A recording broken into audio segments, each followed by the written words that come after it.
और यहाँ बाद में ऋतध्वज को सारी सत्यता पता चली और तब वह जो है पाताल केतु के साथ में उसका भयंकर युद्ध होता है। पाताल केतु को मार दिया ऋतध्वज ने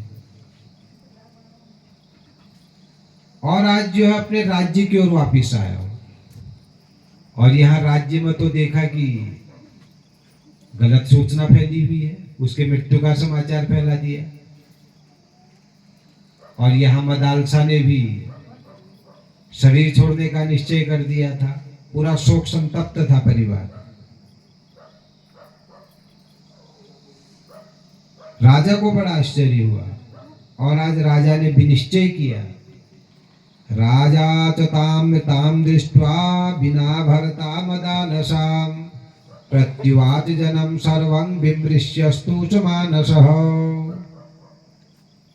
न रोदितव्यं पश्यामि भवतामात्मनस्तथा सर्वेषामेव संचित्य संबंधां मान नित्यता। आज राजा ने स्वयं सारे परिवार के लोगों को भी समझाया कि अरे तुम चिंता मत करो, ये सब ताल केतु और पाताल केतु जो है इनका षड्यंत्र है। और मेरी पत्नी मदालसा कहाँ चली गई? उसको पदालसा का भी पता चला तो बड़ा आश्चर्य हुआ। आज उसने भी संकल्प कर दिया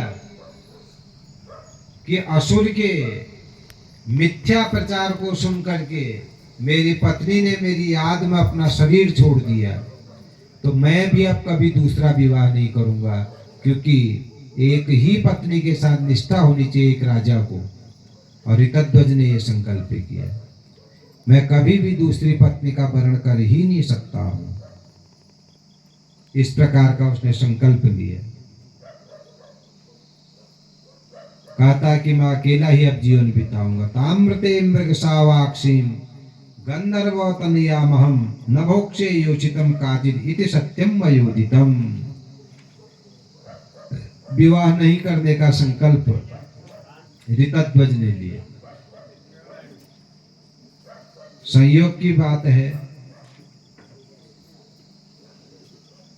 समय बढ़ता चला गया और पूरा ये वृत्तांत ऋतध्वज को ताल केतु का जो समाचार था ये सब पता चला। ताल केतु और पाताल केतु दोनों का उद्धार किया उसने। और ऐसा वर्णन आता है कि उसी समय मदालसा को जो है पुनर्जीवन प्राप्त होता है। जिस प्रकार भगवती दुर्गा की आराधना से राजा हरिश्चंद्र का बेटा पुनर्जीवित हुआ था, इसी प्रकार मदालसा की पत्नी के प्रति, पति के प्रति निष्ठा और उसके पत्नी के प्रति जो निष्ठा भाव है, उन दोनों की दिव्य शक्ति के द्वारा, इस सच्चरित्रता के द्वारा ही जो एक परीक्षा बीच में मिथ्या परीक्षा दी थी, ताल केतु ने कपटी बाबा का वेश बना लिया था, ये पूरा सही समाचार उनको पता चला। और मदालसा भी केवल एक मायावी विद्या के द्वारा कुछ समय के लिए मूर्छा को प्राप्त हो गई थी, वो पुनर्जीवित हो जाती और ऋतध्वज और मदालसा फिर से प्रेम के साथ उनका जीवन चलने लगा। अब देखो यहाँ तक तो सामान्य कथा थी, असली कथा तो अब यहाँ पर एक बार मृत्यु भी दिखा दी उनकी। वो इसलिए दिखा दी कि भाई ये संसार जो है मिथ्या है और कभी भी मृत्यु जो है छिपी हुई है।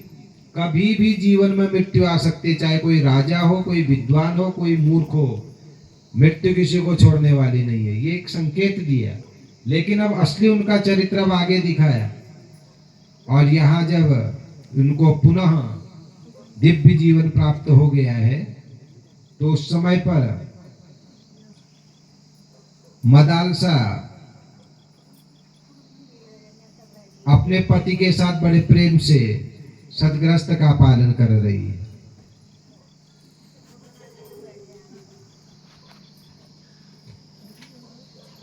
चार पुत्र हो गए इनके,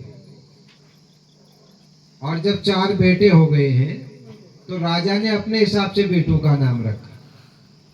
एक बेटे का नाम विक्रांत रखा, दूसरे बेटे का नाम सुबाहु रखा, तीसरे का नाम अरिमर्दन रखा। अब जब राजा के 3 बेटे हो गए और राजा ने अपने स्तर से उनका नाम रख दिया, तो आज रानी मदालसा अपने पतिदेव से प्रश्न कर रही है।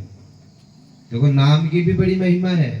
मदालसा कोई सामान्य स्त्री नहीं है। ये जो बीच में मायावी विद्याओं का जो प्रयोग आपने सुना, ये केवल राजा को ज्ञान कराने के लिए स्वयं मदालसा ने रचा था। ये सब भी वो चाहती थी कि मैं पत्नी हूं, पत्नी का पावन कर्तव्य पतनात् त्रायते, अपने पति को जो पतन से बचाती है वो पत्नी है। केवल संतानोत्पत्ति करना, घर मकान लगा देना, इतना ही गृहस्थ का लक्षण नहीं है। एक पत्नी, उसने अपने पति को धर्म मार्ग में भी प्रवृत्त करना चाहिए। और आज ये परीक्षा भी बीच में रही और वास्तविक जीवन में अपने पति को लाना चाहती है। 3 बेटे हुए, 3 बेटों का नाम राजा ने अपने मन से, अपने हिसाब से रख दिया। कहने का अर्थ है कि पितृसत्तात्मक परिवार रही है ना हमेशा, पिता की ज्यादा चलती परिवार। और आज रानी ने प्रश्न किया है राजा से कि हे राजन, आपने जिस बेटे का नाम विक्रांत रखा है, किस आधार पर आपने अपने पुत्र का नाम विक्रांत रखा? क्या आपको अपने पुत्र के गुणों के बारे में पता है? आप राजा हैं तो आपने एक बलशाली नाम अपने बेटे का रख दिया, ये उचित नहीं है। नाम हमेशा गुणों के आधार पर होना चाहिए। व्यक्ति संसार में ऐसे कार्य करे कि संसार स्वयं उसका नाम रखे कि बड़े ऊंचे नाम वाले। मुझे तो तुम्हारे पुत्र के अंदर कुछ भी योग्यता नहीं दिखाई देती। जिस पुत्र को विक्रांत तुम कहना चाहते हो, क्या अर्थ होता है विक्रांत का? क्यों रख रहे हो अपने बेटे का नाम विक्रांत? क्या कौन सी क्रांति करने वाला है तुम्हारा बेटा? राजा मौन हो जाता है। और इसी प्रसंग में मदालसा बड़ी हंसने लगी। बोले, कैसे नाम रखते हो तुम अपने बच्चों के? वर्णन आता है कि दूसरा बेटा हुआ और राजा ने उसका नाम सुबाहु रख दिया। इस पर भी मदालसा हंसने लगी। हे राजन, अभी तो छोटा बच्चा है, इसके बाहु माने हाथ, इनके बारे में क्या पता है आपको? किस आधार पर अपने बच्चे का नाम सुबाहु रखते हो? तीसरा भी बेटा हुआ, राजा ने उसका नाम शत्रुमर्दन रख दिया, अरिमर्दन। तो आज राजा से प्रश्न कर रही है, क्या आप इतने बड़े ज्योतिषाचार्य हैं कि आपको अभी से पता चल गया कि तुम्हारा बेटा भविष्य में सारे शत्रुओं को मार डालेगा? तुम इतने बड़े राजा थे और ताल के तो कपटी वेश में बैठा हुआ था, उसने तुमको मोहित कर दिया। तुम अपना चिंतन नहीं कर सके और अपने बेटे के भविष्य की क्यों जिम्मेदारी ले रहे हो? क्यों गारंटी ले रहे हो ऐसे? मुझे नहीं लगता है आपके तीनों पुत्र विक्रांत हो, चाहे सुबाहु हो, चाहे शत्रुजित अरिमर्दन हो, ये अपने नाम के अनुरूप एक भी गुण इनमें नहीं होगा। बहुत अच्छे अच्छे नाम रखते हैं हम लोग अपने बच्चों के, होना भी चाहिए, लेकिन ये तो संज्ञात्मक नाम है। नाम तो ऐसे गुणों के आधार पर होता है। हम केवल नक्षत्र के आधार पर नाम रखते हैं। ठीक है, नाम रखना है नक्षत्र के आधार पर, लेकिन नाम के अनुरूप कुछ काम भी होना चाहिए। आज उसने कहा, मदालसा ने, 3 बेटों का नाम तो आपने रखा है और मुझे बिल्कुल सार्थक नहीं लगते हैं ना। चौथा बेटा होगा तो मदालसा ने कहा कि इस बेटे का नाम मैं अपने हिसाब से रखूंगी, अपने आधार पर रखूंगी। और राजा भी तैयार हो गया। उसने कहा ठीक है, आप अपने बेटे का नाम, चौथे का नाम आप अपने अनुसार रखें। चौथा बेटा हुआ और मदालसा ने इसका नाम अलर्क रख दिया, अलर्क। और ये बड़ा खतरनाक नाम है, कई बार हमको नामों का अर्थ पता नहीं होता है। अलर्क शब्द का सामान्य अर्थ है जिस प्रकार एक पागल व्यक्ति होता है ना, जिसका अपने इंद्रियों पर नियंत्रण नहीं होता है, जो चंचल होता है,